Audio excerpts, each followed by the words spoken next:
வணக்கம் and welcome to the show. This is special show with me, Vinod Sugumaran. இன்னைக்கு எல்லா இன்டர்வியூலயும் இதேதான் பண்றான். சூப்பர். ஒரு யங் டீம், ஓகே, ஒரு யங் டீம் எவ்வளோ சூப்பரான ஒரு படத்தை வந்து உருவாக்கியிருக்காங்க. அந்த படத்தோட டீம் தான் வந்து ஜாயின் பண்ணியிருக்காங்க. நிறைய விஷயங்களை வந்து நம்ம பேசி ஷேர் பண்ணி என்ஜாய் பண்ண போகிறோம். பேசலாமா? வாங்க. வணக்கம்.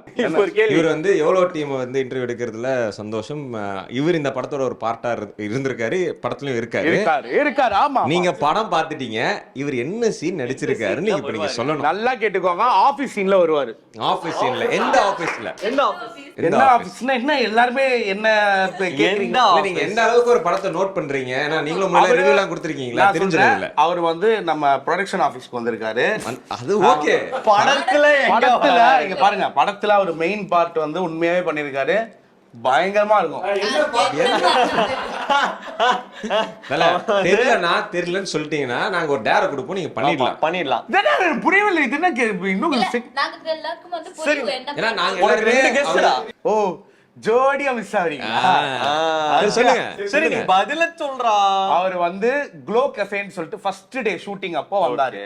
ஏங்க அவர் வந்தாரு. ஓகே, படத்துல எங்க வராரு?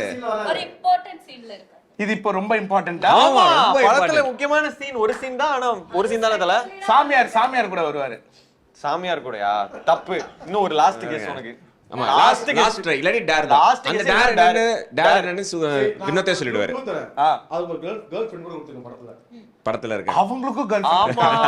ஆமா, கடைசி வரைக்கும் எனக்கு கேர்ள் ஃப்ரெண்ட் இல்லாம. இப்போ அவர் எந்த படத்துல எந்த சீன்ல வரும்? எந்த சீன்ல சொல்றேன் எக்ஸாக்ட்லி. அந்த ஸ்வாதியோட ஹஸ்பண்ட்.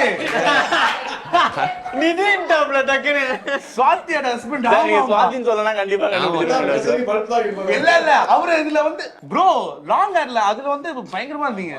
இப்போ லாங் ஹேர்ல தான் இருக்காரு. இது கரெக்ட்டா? பயங்கரமா இருக்காரு. சூப்பர்.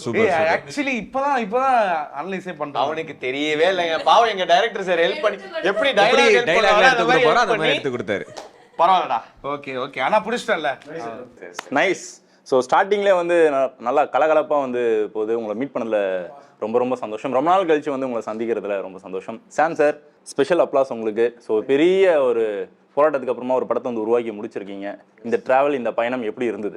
ரொம்ப ஹாப்பியான ஒரு ட்ராவல். எல்லாமே ரொம்ப ஏன்னா எல்லாருமே வந்து லைக் மைண்டட் பீப்புளோட ஒர்க் பண்ண மாதிரி ஒரு நல்ல ஒரு எக்ஸ்பீரியன்ஸ் கிடச்சிச்சு.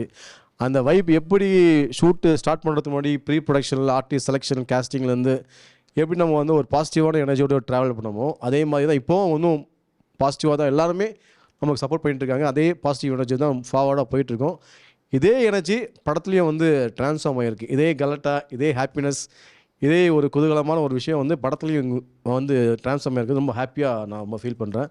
அதுவும் இல்லாமல் வினோத், நீ வந்து நீங்கள் இன்டர்வியூ எடுப்பது எனக்கு பெரிய சர்ப்ரைஸ். ஏன்னா என்னோடய மார்க் ஷூட் எல்லாமே வினோத் வந்து எனக்கு ஆக்ட் பண்ணி கொடுத்தாப்புல. நான் வந்து போய் லொக்கேஷன்ஸில் ஃப்ரேம்ஸ் பிளாக் பண்ணுறது, ஷார்ட் டிவிஷன் பிளாக் பண்ணுறது எல்லாமே பண்ணுறதுக்கு வினோத் வந்து அதில் வந்து ஆர்டிஸ்டாக வந்து ஒர்க் பண்ணாப்புல. So I am so happy Vinod. Thank you sir. Super sir. இதில் வந்து நீங்கள் கேட்டீங்க பெரிய போராட்டத்துக்கு அப்புறமா ஒரு படம் பண்ணி முடிச்சிருக்கீங்கன்னா அவர் ரொம்ப சந்தோஷமாக தான் பண்ணார். இந்த படத்தில் இருக்க ஒரே போராட்டம் விஜய் மட்டும்தான். அந்த பெரிய போராட்டன்றது அவர் ஒருத்தர் மட்டும்தான். மற்றபடி அவர் ரொம்ப ஹாப்பியாக படம் பண்ணாரு. ப்ரொடியூசர் சைட்ல இருந்து எந்த போராட்டமும் இல்ல, மத்த ஆர்டிஸ்ட் எந்த போராட்டமும் இல்ல. ஒரே ஒரு போராட்டம். எனக்கு தெரிஞ்ச ஒரு விஷயம் அவர் பண்ணாரு, அது உங்க யாருக்குமே தெரியாது, எனக்கு மட்டும் தான் தெரியும்னு நினைக்கிறேன். அது ஒரு கொஸ்டினா நான் வச்சிருக்கேன். சூப்பர். அப்படி அந்த டிராவல் பண்ணி அங்க போகும்போது நான் கேக்குறேன். எனக்கு இந்த படம் மட்டும் இல்ல, இந்த இன்டர்வியூ ஒரு பதட்டமா தான் இருக்கு. சூப்பர். தேவ் பிரதர் சொல்லுங்க. சோ ஃபர்ஸ்ட் ப்ராஜெக்ட் உங்களுக்கு as a லீடா எப்படி இருக்கு இந்த எக்ஸ்பீரியன்ஸ்? ஸோ இது முன்னாடி சின்ன சின்ன கேரக்டர்ஸ் நிறைய படத்தில் வந்து பண்ணியிருக்கீங்க. சினிமாவில் பல வருஷமாக ட்ராவல் பண்ணி போயிட்டு இருக்க ஒரு பர்சன் நீங்கள். இப்போ வந்து ஆஸ் எ ஹீரோவாக ஒரு லீடாக வந்து கால் எடுத்து வச்சிருக்கீங்க. எப்படி இருக்கு? ரொம்ப ரொம்ப ஹாப்பியான ஒரு மொமெண்ட் இது. ஆக்சுவலாக ஆஸ் அன் ஆக்டராக எல்லா ஆக்டர்களுக்குமே இருக்கிற ஒரு எதிர்பார்ப்பு இந்த மாதிரி ஒரு மொமெண்ட். நம்ம படத்துக்கு நம்ம இந்த மாதிரி இன்டர்வியூஸ் கொடுத்து ப்ரொமோஷன் பண்ணணுன்றது. அண்ட் இந்த மாதிரி ஒரு டீமோட ஒரு ஃபஸ்ட்டு படம் அமைஞ்சது வந்து இன்னொரு பெரிய விஷயம். வெறும் ஃபுல் யங்ஸ்டர்ஸ், நம்ம ஜாலியான டீம். இப்போ பார்த்தீங்களா கொஞ்ச நேரத்துக்கு முன்னாடி தான் படத்துலையும் செட்லையும் இப்படி தான் இருக்கும். நான் எவ்வளவோ ரெஸ்ட்ரிக்ட் பண்ணி அப்படி ஓரமாக போயிடுவேன், தனியாக இருக்கலாம், நம்ம எதுவும் தலைவிட வேணான்னு சொல்லிட்டு. பட் அப்படியே அப்பப்போ நிக்கி பிரதர் உள்ள இது ஒரே ஃபன்னாக இருக்கும், ஜாலியாக இருக்கும். என் கூட என் ஸ்க்ரீன் ஸ்பேஸ், நான் வந்து நிக்கி பிரதர் கூட ஸ்க்ரீன் ஸ்பேஸ் ஷேர் பண்ணுறேன்னு சொல்லும் போது ரொம்ப பெருமையாக இருக்குது. ஆக்சுவலாக எனக்கு புரியல. நிஜமாவே சொல்றேன். நீங்க தாங்க செகண்ட் லீடு. ஏங்க செகண்ட் லீட் நான் மட்டும் இல்ல, நீங்களும் தான் செகண்ட் லீட், இவரும் தான் செகண்ட் லீடு. இல்ல என்னன்னா ஆக்சுவலா இப்போ எப்படின்னா இப்போ இன்னைக்கு இருக்க சினிமாவில் நம்ம சூரி சாரா இருக்கட்டும், யோகி பாபு சாரா இருக்கட்டும், அவங்க கூடலாம் ஒரு ஆக்டர்ஸ் வந்து எப்படியோ ஒரு காம்பினேஷன்ல நம்ம ஒரு படம் பண்ணிடணும், அந்த காமெடி ஒர்க் ஆகிடும் அப்படின்னு ஒரு ஆசைப்பட்டிருப்பாங்க. எனக்கும் அந்த ஆசைகள்லாம் இருந்திருக்கு. அந்த மாதிரி இந்த படத்தில் நிக்கி பிரதர் வந்து த்ரூ அவுட்டாக கேரி பண்ணியிருக்காரு. அவரோட காமெடிஸ் வந்து பயங்கரமாக ஒர்க் அவுட் ஆயிருக்கு. அது வெறும் காமெடி ட்ராக்காக இல்லாமல் கதையோடு இருக்குன்ற போது ரொம்ப ஃபன்னாக இருந்துச்சு. ஸோ அதுக்கு நிக்கி பிரதருக்கு ஒரு பெரிய தேங்க்ஸ், நீங்கள் சூப்பராக பண்ணதுக்கு. அண்ட் அவரும் ரொம்ப பயங்கரமாக பண்ணியிருக்காரு. தெளிவா இது என்ன இது சொன்னாலுமே ரொம்ப ஒரு பாசிட்டிவாக சொல்கிறேன். உண்மையாக தேங்க்ஸ், நிஜமாக தான் சொல்கிறேன். ஆமாம். ஆனால் என்னோட ஃபர்ஸ்ட் மூவி தலைவா, ஒரு ஆங்கராக இருந்து இதை இத்தனை பேர் நான் வந்து மீட் பண்ணியிருக்கேன். நம்ம க்ரூ கூட எல்லாம் வந்து நம்ம ஒரு இன்டர்வியூ நம்ம கொடுத்துட்டு இருப்போம்ல, அப்படி எனக்கு வந்து இன்னைக்கு இது வந்துட்டு ஒரு ஃபஸ்ட்டு ஒரு படம் நான் வந்து இந்த டிவியில் பார்த்துருப்போம் நம்மளை, இன்னைக்கு நான் வந்து பெரிய ஸ்க்ரீனில் தெரிய போகிறேன். உண்மையாகவே அது ரொம்ப பெரிய சந்தோஷம், பயங்கர எக்ஸைட்டடாக இருக்கேன். இன்னொரு விஷயம் என்னன்னா, இப்போ நிக்கி பிரதர்லாம் வந்துட்டு நான் ஈபியாக ஒர்க் பண்ணும்போது அதோட இன்டர்வியூஸ்லாம் நம்ம பார்த்துருக்கோம். அவர் ரொம்ப தெரிஞ்ச ஃபேஸ் எல்லாருக்குமே. ஆகாஷ் பிரதரும் வந்துட்டு விஜய் டிவியில் இருந்திருக்காரு. இவங்க எல்லாமே ஆல்ரெடி நோன் ஃபேஸஸ். எனக்கு வந்து இவங்களை பொறுத்தவரைக்கும் நான் நியூ ஃபேஸ் தான். எனக்கு வந்து பேக்ரவுண்டில் எல்லாருமே தெரியுமே தாண்டி ஆன் ஸ்க்ரீனில் தெரிஞ்சவங்களாம் ஆல்ரெடி ஃபேஸ் எஸ்டாப்ளிஷ். இவங்க யாருமே நான் வந்து ஆல்ரெடி தெரிஞ்சவன், நான் ஆல்ரெடி இதெல்லாம் பண்ணியிருக்கேன், எனக்கு இவங்களெல்லாம் தெரியும், நான் இத்தனை பேரை ரீச் அவுட் பண்ணியிருக்கேன், எனக்கு வந்து இத்தனை பேர் இருக்காங்க என்னை பார்க்கறதுக்குன்ற மாதிரி எந்த நிக்கி ப்ரோ பண்ணியிருப்பாரு. அதெல்லாம் பண்ணலை. ஆக்சுவலி ஜென்யூனாக அவர் பண்ணலை. நிக்கி வந்து ஸ்பாட்டுக்கு வரும்போது எப்பயுமே அவர் ஃபேன் கிளப்பை கூட்டு வந்துருவாரு. எப்பயுமே ஒரு 4-5 பேர் வந்து அவர் ஷார்ட் முடிஞ்சோடனே கால் பண்ணுவாங்க. எங்க டீம்ல 4 பேர் இருப்பாங்க. அவங்க கமாண்ட் பாய்ஸ் லெட்ஸ் கோ அப்படி அது கூட்டு வந்து பயங்கர வைப் பண்ணாப்புல. ஷார்ட் கேமரா ஆக்ஷன் கட்டுன்னு சொல்லி அங்கேயே தட்டுவாங்க. தலை சூப்பராக பண்ணிட்டு தலை அப்படி அந்த மாதிரி கொஞ்சம் செட்டப்லாம் பண்ணி தான் கொஞ்சம் ஃபேன்ஸ் கிளப் பில்ட் பண்ணிட்டு வராரு நிக்கி சார். அந்த 4 பேர் ஒரு நாளைக்கு ஷூட்டிங்க்கு என் ஃப்ரெண்ட்ஸ் வந்துட்டாங்க தலைவா, அவங்கள வச்சு இவங்க தான் ஓட்டுனாங்களே தவிர்த்து என்னடா அவங்க நம்மளை வச்சு ஃபன் பண்ணிட்டு இருக்காங்க அப்படிதான் சொல்லிட்டு. ஆக்சுவலி அந்த மாதிரி எனக்கு ஒரு எதிர்பார்ப்பு இருக்குல்ல நான் போகும்போது. பட் அதெல்லாம் எதுவுமே இல்லாமல் ரொம்ப செல்ஃப்லெஸ்ஸாக ஜாலியாக ஒரு டீம் அமைஞ்சது. எனக்கு ரொம்ப ப்ளஸ் ஆக்சுவலாக இந்த மாதிரி ஒரு டீமோட ஃபஸ்ட்டு படம் லீடாக லான்ச் ஆகுறது. சூப்பர். தீபிகா மேடம் எப்படி இருக்கீங்க? நல்லா இருக்கேன், நீங்க எப்படி இருக்கீங்க? நானும் நல்லா இருக்கேன். ஹீரோயின் ஃபார் திஸ் மூவி, எப்படி இந்த படத்துக்குள்ள வந்தீங்க? எது வந்து எந்த பாயிண்ட் வந்து கேட்டோம் ஆஹா இதுக்காகவே இந்த படத்தில் நடிச்சே ஆகணும் அப்படின்னு தோணும் பார்த்தீங்களா? எந்த பாயிண்ட்ல ஓகே பண்ணீங்க? ஃபர்ஸ்ட் ஆஃப் ஆல் இந்த படத்துக்கு நான் வந்தது பிகாஸ் ஆஃப் நம்ம டைரக்டர் சாம் சார். லைக் நான் ப்ரோ முன்னாடி ஒரு தெலுங்கு மூவி பண்ணியிருக்காங்க, அவங்க வந்து கோ டைரக்டராக பண்ணியிருக்காங்க. Samuthirakani sir was the director. So அங்கேருந்து தான் பார்த்தேன். Because of that I get this opportunity. And இந்த கதை எனக்கு ஸ்ட்ரைக் ஆகுத விஷயம் என்னன்னா, இது ஒரு பொண்ணு மேலே தான் கதை போகுது. So this is very important character. And also ஒரு ஃபீமேல் சென்ட்ரிக் ஒரு மூவி போகும்போது, not only female centric, like ஒரு ஹீரோயின் வரும்போது அங்கே இங்கே வருவாங்கல்ல. ஸோ சம் மூவிஸ் இதில் வந்து அப்படி கிடையாது, லைக் ஃபுல்லாக ட்ராவலாக இருக்கும். So it's very important character. அதனால தான் எனக்கு ஓகே. படம் நடிச்சு முடிச்சதுக்கு அப்புறமா ஆஹா இது ரொம்ப கஷ்டமா இருந்தது அப்படின்னா எந்த விஷயம் ரொம்ப கஷ்டமா இருந்தது? ஒரு சீன் இருக்கு, எனக்கு வந்து அன்னைக்கு உடம்பு like I was not well and ரொம்ப டயர்டாக இருந்துச்சு, ஃபீவர் வேறு. ஸோ அதனால ஒரு பெரிய டயலாக் தேவ் கூட தான் ஆக்ட் பண்ணணும். அண்ட் அவங்க வந்து ஒரு சின்னதாக அந்த மாதிரி தான் கவுண்டர் மட்டும்தான் இருக்குது. நான் ஃபுல்லாக டயலாக் சொல்லணும், அதுவும் டிஃப்ரெண்ட் எக்ஸ்பிரஷன், பைத்தியம் மாதிரி பேசணும், சைக்கோ மாதிரி பேசணும். ஸோ என்னோட வாழ்க்கையில் வந்து ஃபர்ஸ்ட் டைம் தான் நான் ரியல் லைஃப்ல பண்ணிருக்காங்க. ரியல் லைஃப்ல பண்ணிருக்கீங்க? சம்டைம்ஸ் நம்ம சைக்கோ மாதிரி பிஹேவ் பண்ணுவோம். யார்கிட்ட பண்ணிருக்கீங்க? அம்மா கிட்ட அப்படி பண்ணுவாங்க. ஆனால் வந்து மூவியில் வந்து எப்படி சைக்கோ மாதிரி பிஹேவ் பண்ணணும்னா நான் வந்து கொஞ்சம் டிஃப்ரெண்டாக தான் நான் டயலாக்ஸ் பார்த்தேன். ஆனால் ஒன் ஸ்பாட்டில் வந்து சைக்கோ மாதிரி பிஹேவ் பண்ணணும்னு சொன்னேன். அது வந்து ஓகே கொஞ்சம், அது சிங்கிள் டேக் வேற, ஃபுல் டயலாக். அது வந்து கொஞ்சம் எஸ். அந்த டைலாக் எடுத்து முடிக்கிறதுக்குள்ள நான் ஒரு 2 மணி நேரம் தூங்கி எழுந்துட்டேன். அந்த சேர்லயே படுத்துட்டேன், அங்கேயே அப்படியே படுத்துட்டு. இல்ல நான் வந்து சிங்கிள் டேக்ல முடிச்சிட்டேன்ல. Okay, you are single take artist. Very good. இல்லை இன்னொரு முக்கியமான சீன் படத்தில் இருக்குது. ஒரு போலீஸ் ஸ்டேஷன் சீன் எனக்கு ரொம்ப பிடிச்ச சீன். ரொம்ப ஃபன்னாக போயிட்டு இருக்கும்போது 2 பக்கம் ஒரு எமோஷனல் சீன் இருக்கும். ஸோ நம்ம 2 o'clock கால் ஷீட் முடிச்சுட்டு திருப்பி 2 o'clock திருப்பி கால் ஷீட்டில் நம்ம ஸ்டார்ட் பண்ணும்போது நம்ம சிங்கிள் டேக்கில் டைப் பண்ணலான்னு ஒரு சீன் இருக்குது. 2 பேருக்குமே வந்து அதான் ஃபஸ்ட் இமோஷனலான சீன். தேவும் தேவிகாவும் ரொம்ப சஸ்டெயின் பண்ணி அந்த சீனை அழகாக ஹோல்ட் பண்ணியிருந்தாங்க. ரொம்ப ஆக்சுவலாக எடிட் பண்ணி பார்க்கும்போது ரொம்ப அழகாக வந்துச்சு. அதில் இன்னொன்று தேவிகிட்ட நான் என்னன்னு சொல்லியிருந்தேன்னா, தேவர் அப்படியே ஏறுவார், பட் இருந்தாலும் கொஞ்சம் சட்டலாக பண்ணணும் அப்படின்ற மீட்டர் அழகாக மெயின்டைன் பண்ணியிருந்தார். பட் தேவிகாக்கு அதில் என்ன சேலஞ்சிங்காக இருந்துச்சுன்னா, அவர் பேச கண்ணில் தண்ணி நின்றுட்டே இருக்கணும், இன்க்ரீஸ் ஆகணும்.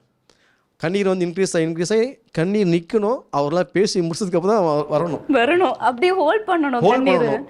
நான் நினச்சேன் சரி கிளிசரின்லாம் போட்டு பண்ணுவாங்க. பட் என்னன்னா ஆஃப் கேமரா சும்மா 2 பேரும் ஜாலியாக பேசிட்டு இருக்காங்க. நான் சொல்கிறேங்க மூடில் இருங்க, 2 பேரும் மூடில் இருங்க. ரொம்ப ஏன்னா அவ்வளோ அழகாக ஒர்க் ஆகணும் அந்த இடம். ஸ்டார்ட் கேமரா ஆக்ஷன் சொன்னது 2 பேருமே ரொம்ப இன்டென்ஸாக பர்ஃபார்ம் பண்ணாங்க அந்த இடத்துல.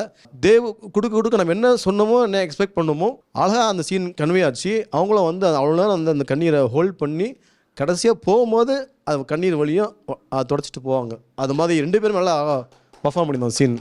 அந்த சீன் டேக் முடிச்சோன்னே சாம் சார் தனியாக கூட்டின்னு போயிட்டு உண்மையை சொல்லுங்க அந்த பொண்ணு மேலே உங்களுக்கு என்ன காண்டு அப்படின்னா உண்மையிலே கேட்டார். நான் சொன்னேன் எனக்கு என்ன சார் காண்டு நீங்கள் சொன்னீங்க. நான் நினச்சேன் இல்லை தேவ் நான் சொன்னேன் ஓகே, பட் அதுக்குன்னு இப்படியா அந்த பொண்ணு உண்மையிலே நீங்கள் கத்துறத பார்த்தா அழுதுச்சு போல.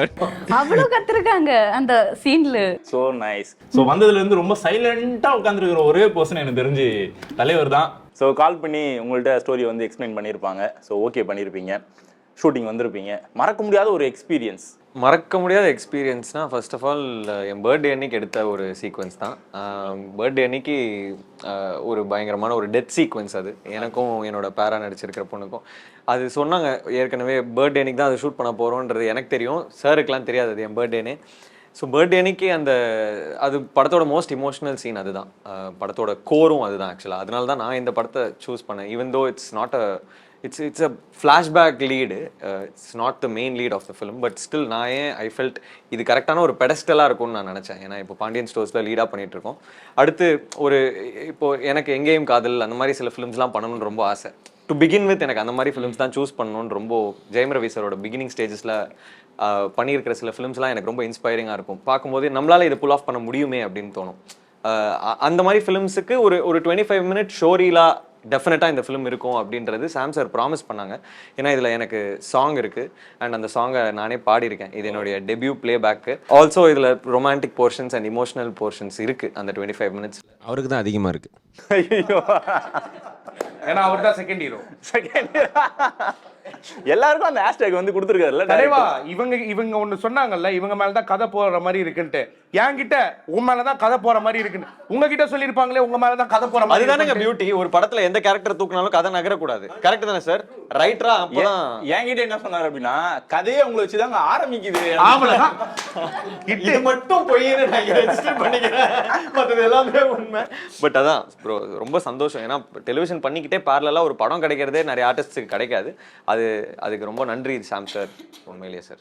ஆகாஷ் போர்ஷன்ஸ் படத்தில் நான் இவங்களுக்கு ஒரு ஸ்டேட்மெண்ட் இருக்கும் கதையில். பட் ஆகாஷ் அந்த நிதி போர்ஷன்ஸ் வரும்போது அவங்க வந்து ரொம்ப இன்டென்ஸாக இருக்கும், ரொம்ப டெப்த் இருக்கும், ரொம்ப இன்டென்ஸாக இருக்கும். அவர் சொன்ன மாதிரி அந்த 25 minutes ஃப்ளாஷ்பேக் போர்ஷனாக இருந்தாலும் சரி, அவருக்கு ஒரு சாங் இருக்குது. தேட்டர் எனக்கு தெரிஞ்சு கண்டிப்பாக நான் ரியலைஸ் பண்ணதுன்னா கண்டிப்பாக தேட்டரில் பார்க்கும்போது ஒரு பின் ட்ராப் சைலன்ஸ் இருக்கும்னு நான் நினைக்கிறேன். ஏன்னா அவ்வளோ இன்டென்ஸாக ஒர்க் ஆகிருக்கு அந்த சீன்ஸு. இவங்களோட 2 பேரோட ஸ்க்ரீன் ஸ்பேஸு வந்து ரொம்ப அழகாக ஒர்க் ஆகிருக்கு. நல்லா சொல்லுவாங்க கெமிஸ்ட்ரின்னு, அது ஆப்வியஸாக ரொம்ப ஒர்க் ஆகிருக்கு. நல்லா ஒரு பியூட்டிஃபுல்லான ஒரு சாங் இருக்குது. நமக்கு வந்து படத்தில் நிறைய வெஸ்டர்ன் சாங்ஸ் இருந்தாலும் ஃப்ளாஷ்பேக்கில் வந்து ஒரு ராஜா சார் பேட்டர்னில் நம்ம எப்படியுமே எல்லாருக்குள்ளே ராஜா சார் இருக்காங்கல்ல, ஸோ ராஜா சார் பேட்டர்னில் ஒரு சாங் பண்ணணும்னு சொல்லி ரொம்ப ஆசைப்பட்டோம். அது அவரும் பாடியிருக்காரு. ரொம்ப அந்த ஃப்ளாஷ்பேக் போர்ஷன் ரொம்ப இன்டென்ஸாக வந்திருக்கு. ஆகாஷ் தேங்க்யூ.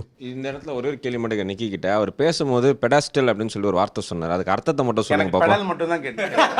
ஓகே, பெடல் பண்ணி போயிருக்காரு. படிக்கலாம் இருக்கும். அப்படி சொல்லுங்கண்ணே, படிக்கலாம் இருக்கும். சரிடா, படிக்காதவனே நடிக்காத. ஆகாஷ் சொல்றீங்க அவர்ல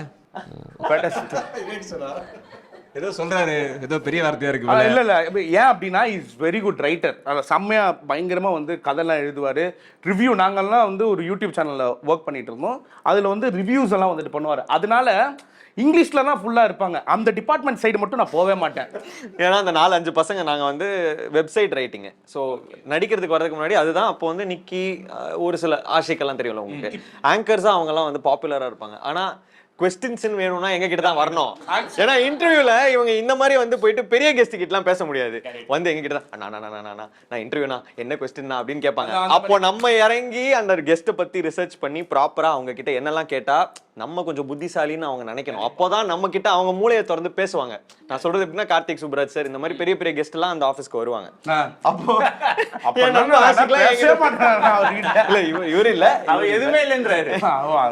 ஓகே நிக்கி ப்ரோ, ஸோ உங்களை வந்து என்ன சொல்லி கூப்பிட்டாங்கன்றது நீங்களே மென்ஷன் பண்ணீங்க, செகண்ட் லீடுன்னு சொல்லி மென்ஷன் பண்ணாங்க.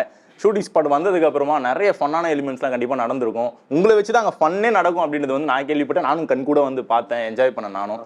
அந்த எக்ஸ்பீரியன்ஸ் எப்படி இருந்தது? சூப்பராக இருந்துச்சு தலைவர். அதான் நம்ம எல்லாருக்குமே படம் பண்ண போகிறோம் அப்படின்ற ஒரு விஷயம் இருந்தாலுமே எப்படிப்பட்ட டீம் கூட இருக்க போகிறோம். ஓகே, இவங்க வந்து ரொம்ப பாலா சார் மாதிரி ஒரு டீமையும் நம்ம வந்துட்டு பார்த்துருப்போம், லோகேஷன் டீமையும் நம்ம வந்துட்டு பார்த்துருப்போம். இவங்க இப்போ நம்ம எந்த டீமில் எந்த ஜானரில் போய் மீட் பண்ண போகிறோம் அப்படின்றது ஜானர் ஓகே ஃபைன், ஆனால் எந்த மாதிரி ஒரு டீம் அவங்க எப்படி இருப்பாங்க அப்படின்னு தெரியாதுல்ல. ஆனால் உண்மையாக ரொம்ப கம்ஃபர்டபுளாக பார்த்துக்கிட்டாங்க தெளிவா. எனக்கு நான் ரொம்ப ரொம்ப லக்கி நான் நினைக்கிறது என்னென்னா, நான் ஃபஸ்ட்டு கடந்து வந்த பாதையும் சரி, இப்போ யூடியூப்லேருந்து சேட்டலைட்லேருந்து இப்போது இங்கே வரைக்கும் வந்திருக்கேன் அப்படின்னா காட் பிளெஸ்ட். நல்ல ஒரு டீம் கூட தான் நான் ட்ராவல் ஆகிட்டு இருக்கேன். ஸோ அதுக்கு வந்து கடவுளுக்கு தான் நன்றி சொல்லுவேன். இப்போ சப்போஸ் யோலோ 2 எடுக்கிறாங்க அப்படின்னா உங்களுக்கு வந்து கால் பண்ணுவாங்களா? யோலோ 2னா நான்லாம் போய் நின்றுவேன். நான் ஒரு 10 பேரை கூப்பிட்டு ஸ்வாதியின் தொடர் கதையும் நிக்கியின் தொடர் கதையும், அதாவது பிரணவின் தொடர் கதையும் டெஃபினட்டா நம்ம 2 பேரை வச்சு போயிடலாம். யோலோ 2 ஆமா, பின்ன இவங்களுக்கு தான் தொடர் கதை முடிஞ்சிருச்சுல்ல. ஆமா, எனக்கு ஆரம்பிக்கணும். அவன் எங்க போனான், அவன் எங்க போயிருக்கான், அவன் எங்க போயிட்டு இருக்கான், வாழ்க்கை எங்க எதை நோக்கி போயிட்டு இருக்கு. வானா விடுங்க. நிக்கி கேரக்டர் ஆக்சுவலாக ஓப்பனிங் சீன்லேயே அவர் தான் வருவார், கிளைமேக்ஸ் வரைக்கும் அவர் தான். நிக்கியோட யூனிக்கான கேரக்டர் என்னன்னா, அவருக்கு எல்லாமே வந்து படத்தில் செகண்ட் தான் பிடிக்கும். ஆமாம், அதனால் வந்து ஹீரோயினையும் ரொம்ப பிடிச்சி போயிடும். செகண்ட் தான். நான் உங்களுக்கு இன்னொன்று சொல்லட்டுமா, நான் யூடியூப் சேனலில் ஒர்க் பண்ணிட்டு இருந்தேன்ல, அதுலேயும் நான் வந்து ஃபஸ்ட்டு என்னோட ஷோட பேர் த செகண்ட் ஷோ தான். த செகண்ட் ஷோ எல்லாமே எனக்கு செகண்டாக தான் தலைவா கனெக்ட் ஆகுது. சரி விடுங்க, அது நான் நிறைய சொல்லிட்டே போகலாம், மனசு கஷ்டமா. இந்த கேரக்டர்லையும் வந்து அவர் தான் பண்ணியிருக்காரு. பட் என்னன்னா, உருகி ஹீரோயினை லவ் பண்ணியிருக்காரு படம் ஃபுல்லாக. பட் என்னன்னா, அவங்க கண்டுக்கவே மாட்டாங்க. என்ன நிக்கி? யார் கண்டுக்க மாட்டாங்க? அவங்க தான் ஹீரோயின் தான். அவங்க தான் கண்டுக்க. அது உங்களை தான் கேட்கணும், அவங்கள கேட்க முடியாதுல்ல, ஏன் கண்டுக்க மாட்டீங்க? பட் சீன் படம் ஆரம்பிக்கிறதுலேருந்து எண்டு வரைக்கும் நிக்கி தான் வந்து த்ரோட்டாக கேரி பண்ணுறேன். அதனால தான் வந்து இந்த கதை உங்கள் மேலே ட்ராவல் ஆகுதுன்னு சொன்னேன். ஷூட்டிங் ஸ்பாட்ல வந்து காஸ்டியூம்லாம் கொடுப்பாங்கல்ல, அப்போ வந்து உங்களுக்கு வந்து ஒரு ஃபங்க்ஷனுக்கான ஒரு காஸ்டியூம் வந்து கொடுத்தாங்க. ஆமாமா, பாத்தீங்களா? அந்த ஆக்சுவலி நாங்க வந்து ஒரு ஃபங்க்ஷனுக்கு தெரியுமா சார்? அதான் ஒரு போட்டோ ஷூட் ஒன்று பண்ணோன்னு. ஆமா, அந்த காஸ்டியூம் எடுத்து போட்டேன். நான் போட்டு என்ன பண்ணிட்டேன், பயங்கரமா போட்டோ எல்லாம் பண்ணேன்னு சொல்லிட்டு நான் எப்பவுமே என்ன பண்ணுவேன், காஸ்டியூம்ல வந்து நான் வந்து எக்ஸ்பேண்ட்லாம் பண்ணி பார்ப்பேன். உங்களுக்கு தெரியுமா? இப்படி உட்கார்ந்து எல்லாம் பார்ப்பேன். நான் நீங்க இருந்தீங்கல்ல, சரி அப்ப வரைக்கும் எதுவுமே ஆகல. சரியா, இவர் சொல்ற அந்த ஆக்ஷன் தான் எனக்கு எப்பவுமே திகிலாவே இருக்கும். திக் நிமிடங்கள் அப்படின்ற ஒரு விஷயம், அது இவரோட ஆக்ஷன் தான். ஆக்ஷன் சொல்றாரு, எஸ் வந்துட்டேன் அப்படின்னு சொல்லிட்டு காலை தூக்குனா ஃபுல்லா தெரியுதுன்னா, அதாவது எப்படின்னா தொட ஃபுல்லா தெரிஞ்சு ஷைனிங் அடிக்குது அந்த மாதிரி. நிக்கி வேற இல்ல சார், டாகா மட்டும் போயிட்டு அதுக்கெல்லாம் டைம்ல நிக்க அதெல்லாம் தெரியாது. நீ உண்மையா சொல்லட்டுமா, ஸ்டிச் பண்ணாம தொடையோட எடுத்தேன். தொடையும் தெரியக்கூடாது, அதையும் கவர் பண்ணணும், டைலாக்கையும் சொல்லணும், கேமரா பத்தியும் ஃபேஸ் பண்ணணும். எவ்வளவு கஷ்டமா இருந்துச்சு. அந்த மொமெண்ட்ல தான் இவங்க 2 பேருக்கும் ஒரு இன்டிமேட்டான சீக்வென்ஸ் நடந்துகிட்டு இருந்துச்சு. அதாவது உங்களோட ப்ரீ வெட்டிங் ஷூட் நடந்துகிட்டு இருந்துச்சு. அப்படி சொல்லுங்க. நல்ல ஜாலியா நடிச்சாரு அவர் அதுல. சூப்பர். சாங்ஸ்லாம் வந்து ரொம்ப சூப்பராக வந்திருக்கு. ஸோ சாங்ஸ் வந்து ஒரு படத்துக்கும் ரொம்ப ரொம்ப முக்கியம். உங்களுக்கு வந்து கண்டிப்பாக தெரிஞ்சிருக்கும், ஒரு படத்தில் ஒரு சாங் வந்து எப்படிப்பட்ட ஒரு கேம் வந்து ப்ளே பண்ணுது அப்படின்றது எல்லாருக்குமே தெரியும் இல்லையா? சாங்ஸ் சூப்பராக வந்திருக்கு. எப்படி இருக்கு? எனக்கு இந்த கதையை சொல்லும் போது ஆக்சுவலாக சாம் சார் வந்துட்டு கதை நரேட் பண்ணும்போது ஜேவியர் பிரதர்ட் வந்து ஆல்ரெடி ட்ராக்ஸாக இந்த படத்தில் இருக்க எல்லா சாங்கோட ட்ராக்குமே வச்சுருந்தார். லிரிக்லாம் இல்லாமல் ட்ராக்காக வச்சு கதை சொல்லும் போது இந்த மொமெண்ட்டில் இந்த ட்ராக் வருது. அப்போயே மியூசிக் வந்து ரொம்ப இன்ட்ரெஸ்டிங்காக இருந்துச்சு. அதுக்கப்புறம் ஷூட் பண்ண ஆரம்பிங்க லிரிக்கோட சேர்ந்து வரும்போது, இன்றைக்கி இருக்க படங்களில் ஒரு படத்தில் 5 பாட்டு, அது வந்து எல்லாமே படத்தோட சார்ந்த பாட்டாக இருக்குது, அதில் பெர்ஃபார்ம் பண்ணுறதுக்கான பாட்டாக இருக்குதுலாம் ரொம்ப கம்மியான படங்கள் தான் வருது. ஆஸ் எ லீடாக எனக்கு ஃபஸ்ட்டு படத்தில் அந்த மாதிரி ஒரு ஆப்பர்ச்சுனிட்டி கிடைக்கும் போது எனக்கு ஒரு பெரிய விஷயம் தான். ஒரு ரொமான்ஸ் சாங்காக இருக்கட்டும், ஒரு கமர்ஷியல் சாங்காக இருக்கட்டும், ஒரு டான்ஸ் நம்பராக இருக்கட்டும், ஒரு சேடான சாங்காக இருக்கட்டும், இது எல்லாமே ஒரு எல்லா ஜானர் ஆஃப் சாங்ஸும் இந்த படத்தில் இருக்குது. ஆஸ் அன் ஆக்டராக அது கிடச்சதுக்கு நான் ஆக்சுவலி சாம் சாருக்கு தான் ஒரு தேங்க்யூ சொல்லுவேன். ஜேவியர் பிரதருக்கு தான் பெரிய தேங்க்ஸ் சொல்லுவேன்னா, அது எல்லாமே அவ்வளோ லவ்லியாக எடுத்துகிட்டு வந்து கொடுத்துருக்காரு. அண்ட் இந்த படத்தில் வந்து ஒரு 2 சாங்குக்கு ஆடி இருக்கேன். ஒன்று வந்து உளுந்தூர்பேட்டைன்ற ஒரு சாங்கும், ஒன்று வந்து யோலோன்ற ஒரு சாங்கும். அதுக்கப்புறமா தான் யோசித்தேன், நடனம் ஆடுறது எவ்வளோ ரொம்ப கஷ்டமாக இருக்குது, அதுவும் உச்சி வெயில்ல அப்படின்னு சொல்லிட்டு. பட் ரொம்ப இன்ட்ரெஸ்டிங்காக பண்ணி முடிச்சிருந்தோம். அதாவது சாங்ஸ் ரொம்ப முக்கியம். இந்த படமும் படம் பார்க்கும்போது இந்த சாங்ஸோடு இருக்கிறதுனால உங்களுக்கு ஒரு மியூசிக்கல் ட்ரீட்டாக இருக்கும். ஆகாஷ் பிரதர் எப்பவுமே சொல்லுவார், இப்படி ஒரு படத்துக்கு இந்த சைஸ் ஆஃப் ஃபிலிமுக்கு ஒரு 5 சாங்கோட அதுவும் கதையோடு சேர்ந்து போகிற பாட்டுகளோட சேர்ந்து ஒரு மியூசிக்கல் ட்ரீட்டாக அமையிறது வந்து பெரிய விஷயம் பிரதர். சூப்பராக இருக்கும் நம்ம படத்துக்குன்னு அடிக்கடி ஆகாஷ் பிரதர் சொல்லுவார். ஸோ அதே மாதிரி இந்த படம் உங்களுக்கு ஒரு ட்ரீட்டாக இருக்கும். ஜிவி பிரகாஷ் குமார், ஸோ அவர் வந்து மோஸ்ட் வாண்டட் மியூசிக் கம்போசர் சிங்கர்ன்றது எல்லாருக்குமே தெரியும். அவரோட வாய்ஸ் வந்து நம்ம படத்தில் இருக்குது. நான் வந்து ஜிவி சார் கூட ஆல்ரெடி ஒரு 2 படம் எக்ஸிக்யூட்டிவ் ப்ரொடியூசராக எங்கள் ப்ரொடக்ஷனில் ஒர்க் பண்ணியிருக்கேன், பேச்சுலர் அண்ட் கல்வன். ஸோ எனக்கும் ஜிவினாக்கும் ஒரு நல்ல ரிலேஷன்ஷிப் இருக்குது, ரெகுலராக பேசிப்போம். அப்போ வந்து இந்த மாதிரி நான் ஒரு படம் பண்ணுறேன்னா லீடாக பண்ணுறேன், ஆக்சஸில் இல்லை வெளியில் பண்ணுறேன். ஸோ இந்த படத்தில் ஒரு பாட்டு இருக்குது, நீங்கள் பாடி கொடுக்கணும் அப்படின்னு சொல்லி நான் கேட்டோடனே அவர் வந்து எதுவுமே சொல்லலை, நான் கண்டிப்பாக பாடி கொடுக்குறேன்டா, டெஃபினட்டாக பண்ணுறேன், எனக்கு இந்த மாதிரி ஸ்கெடியூல்ஸ் மட்டும் இருக்குது, நீ எப்போன்னு சொல்லி நான் கண்டிப்பாக பாடி கொடுத்துறேன்னு சொன்னார். சொன்ன உடனே நான் டைரக்டர்கிட்ட சொல்லி, மியூசிக் டைரக்டர்கிட்ட சொல்லி அதை உடனே ரெக்கார்ட் பண்ணிட்டோம். ரெக்கார்ட் பண்ணி முடிச்சுட்டு அவர் ஷூட்டிங்கு மற்ற விஷயங்களை பிஸி ஆகிட்டார். ஸோ அதுக்கு நான் ஒரு வீடியோ எடுக்கணும்னா நீங்கள் வந்து பாடுற மாதிரின்னு சொல்லும் போது கூட அவர் எதுவுமே எஸ்டேட் பண்ணாமல் சரி ஓகே நான் பண்ணி கொடுக்குறேன்னு எனக்காக வந்து சவுண்ட் ரைட் ஸ்டுடியோஸில் பண்ணி கொடுத்தாரு. எனக்கு ஜீவனா இது பாடுறது வந்து ஆக்சுவலி 3வது டைம். அவர் குரலில் நான் நடிக்கிறது 3வது தடவை. இப்போ ரீசெண்டாக உயிர்னு ஒரு ஆல்பம் சாங் சரிகாமாவில் ரிலீஸ் ஆயிருந்துச்சு, அதுவுமே ஜீவினா தான் பாடியிருந்தார். ஜீவினாவும் சைந்தவி அக்காவும் பாடியிருக்காங்க. அண்ட் இதுக்கு முன்னாடி ஒரு ஆல்பம் பண்ணியிருக்கேன் எட் டு கம், அதுவுமே ஜீவினா தான் பாடியிருந்தார். ஸோ எனக்கு இது ஒரு 3வது பாட்டு ஜீவினா பாடுறது எனக்கு ரொம்ப சந்தோஷம். ஆக்சுவலி ஜீவினா வாய்ஸில் நான் நடிச்சிருக்கேன் போது எனக்கு ரொம்ப ஹாப்பியான மூமெண்ட் தான். Super, very good. ஆக்சுவலி இவர் பாடியிருக்காரு. ஆல்ரெடி மென்ஷன் பண்ணியிருந்தாரு. நீங்கள் பாடலன்ற ஒரு வருத்தம் உங்களுக்கு இருக்கா? அவர் படத்தில் பாடி நடிச்சிருக்காரு. பழைய பாகவதர் சார் மாதிரி அவரே பாடி இந்த படத்தில் நடிச்சிருக்காரு. அது ஹீரோ ஹீரோயின் நடுவில் வந்து தனியாக பாடி ஆடிட்டு வருவார். அவர் அதை பர்ஃபார்ம் பண்ண சொல்லுங்க, பண்ணுவார் சூப்பராக. அது என்ன பாட்டுனா ஜீவினா பாடின பாட்டை அவர் வந்து அப்படி பாடியிருக்கார், ரீமேக் பண்ணியிருக்காரு அவர் வாய்ஸில். உங்களுக்கெல்லாம் என்ன பார்த்தா பாவமா இல்லையா? பாவமா லைட்டாக கூட யோசி, இவர் கூட யோசிச்சு சைலண்டாக இருக்காரு. இவர் எப்பவுமே அடிப்பார், அதான் அடிக்காம சரி ஓகே வச்சு செய்யுங்கன்னு சொன்னது அவர் தான், சொல்லிட்டு சைலண்ட் ஆயிட்டாரு. அவர் அந்த மாதிரி சொல்ல மாட்டாங்க. பிரதர் அதெல்லாம் ஒன்றும் பிரச்சனை இல்லை, நீங்கள் பாடுங்க, படத்தில் வர மாதிரி பாடுங்க, அது ஆடியன்ஸ்க்கு வந்து ஒரு கியூரியாசிட்டியை கொடுக்கும், படத்தில் இது எப்படி வரும் அப்படின்னு சொல்லி அதே மாதிரி பாடுங்க. அதே மாதிரி பாடுப்பா ப்ளீஸ். நீ உன் வாய்ஸில் பாடாத, நீ பிரணவ் கேரக்டராக இப்படி பாடி டான்ஸ் ஆடிட்டு வரும்ல. டீமே ரெக்வெஸ்ட் வைக்குது. ப்ளீஸ் எல்லாம் சொல்றாங்க. முதல் மழை துளி நீ, முதல் மயக்கமும் நீ, நானும் நீ, இன்னைக்கே கோட்டுக்கு போறோம், தாலி கட்டுறோம், கல்யாணம் பண்ணிக்கிறோம், லல்லல்லா லல்லல்லா லல்லல்லா. வினோத் பிரதர் பற்றி நான் சொல்லணும்னா, எனக்கு இவங்க க்ளோ கஃபேல போயிட்டு ஒரு மார்க் ஷூட் எடுத்துகிட்டு வந்து உங்கள் கேரக்டர் வினோத்னு ஒருத்தர் பண்ணியிருக்காரு. அப்புறம் இன்னொரு ஃபீமேல் ஆர்டிஸ்ட் பற்றி சொன்னாங்க. அவர் ரொம்ப லைவ்லியாக இருந்தார் அந்த மார்க் ஷூட்லேயே. அவர் வந்து அவரோட எக்ஸ்பிரஷன்ஸாக இருக்கட்டும் எல்லாமே சொல்லிட்டு, நான் அப்போ தான் சொன்னேன் ஸ்டார்டிங் ஆரம்பிக்கும் போது, ஐயோ சாம் சார் யோசிச்சிருவாரோ அப்படின்னு எனக்கு ஒரு பயம் இருந்துச்சு அந்த மார்க் பார்க்கும்போது. ஒரு சாமிங்கான ஃபேஸ் இருக்க ஒரு ஆள் வினோத் பிரதர். அவர் கூடிய சீக்கிரம் ஃபர்ஸ்ட் ஹீரோவாகவே லீடாகவே பண்ணுவார். அதுக்கு என்னோட வாழ்த்துக்கள். நீங்கள் சீக்கிரம் வரணும். ஸோ உங்களுக்கும் எவ்வளோ மாதிரி ஒரு படம் கூடிய சீக்கிரம் அமையணும். அது மேபி சாம் சாரே கூட பண்ணலாம், ஏன்னா அவர் உங்களை அவ்வளோ ரசித்து அந்த மார்க்கில் எடுத்திருக்காரு. மேபி அது அடுத்த படத்தில் நீங்கள் பண்ணுறதுக்கான எல்லா வாய்ப்புகளும் இருக்கும். ஸோ உங்களுக்கு ஒரு கங்க்ராச்சுலேஷன்ஸ். தலைவா, அதில் நான் உங்களோட சக்காலத்தனா வரேன். அவருக்கு சக்காலத்தனா வரதுனா ரொம்ப பிடிக்கும் அவருக்கு. சக்காலதான் அவர் தான் எனக்கு சக்காலதான் தெரியும்ல. சூப்பர். உங்களோட அங்கிள் எப்பவுமே உங்க கூட வந்து இருப்பாரு. ஸோ பெரிய ஜர்னி உங்களுக்காக வந்து காத்துக்கிட்டு இருக்கு. ஒரு பெரிய தலை இல்லை அப்படின்னா அந்த பொசிஷன் வந்து நிரப்புறது அப்படின்றது ஈஸியான விஷயமே கிடையாது. அந்த பொசிஷனில் இப்போ நீங்கள் வந்து இருக்கீங்க. ஆக்சஸ் வந்து ரொம்ப சூப்பரான ஒரு பொசிஷனுக்கு வந்து இன்னும் மேலே வந்து கொண்டு போகணும். நிறைய படங்கள் வந்து நிறைய நியூ டைரக்டர்ஸ் வந்து இன்ட்ரோ பண்ணியிருக்காங்க. உங்களோட தலைமையில் வந்து அதே மாதிரி நிறைய என்ட்ரிஸ் வரணும். கண்டிப்பாக ஆக்சஸ் ஃபிலிம் ஃபேக்டரி வந்து எப்படி சார் இருக்கும்போது ரன் ஆச்சோ அதே மாதிரி டெஃபினட்டாக ரன் ஆகும். நிறைய debut directors, debut artist, technicians எல்லாருக்குமே அந்த வாய்ப்புகள் கொடுக்கப்படும் ஆக்சஸில். அண்ட் ஆக்சஸில் அடுத்து என்னெல்லாம் பண்ணுறோன்றது கூடிய சீக்கிரம் இந்த நெக்ஸ்ட் வீக்குள்ளே நிறைய அப்டேட்ஸ் வரும். So access will go on floors பழையபடி சூன். ஸோ எல்லாருக்கும் யாரெல்லாம் கதைகள் வச்சுருக்கீங்களோ டெஃபினட்டாக ஆக்சஸ் வந்து அப்ரோச் பண்ணலாம். ஆக்சஸ்க்கு அது பிடிச்சிருக்க டைமில் டெஃபினட்டாக அது வந்து படமாக்கப்படும், கண்டிப்பாக நடக்கும். ஆமாம்மா, ஆக்சுவலி 2-3 கதை சொன்னார், பயங்கரமாக இருந்துச்சு. டெஃபினட்டாக இருக்கும், சூப்பராக இருக்கும். And thank you so much Raj TV எல்லா பார்க்குற எல்லா வியூவர்ஸ்க்கும் வந்துட்டு நன்றி. Thank you so much for your time. Nikki bro always fun. Thank you. Thank you brother. All the best sir. Thank you sir. ரொம்ப நன்றி சார். உங்க எல்லாரும் சந்திச்சதுல ரொம்ப ரொம்ப சந்தோஷம். Thank you sir. தேங்க்யூ.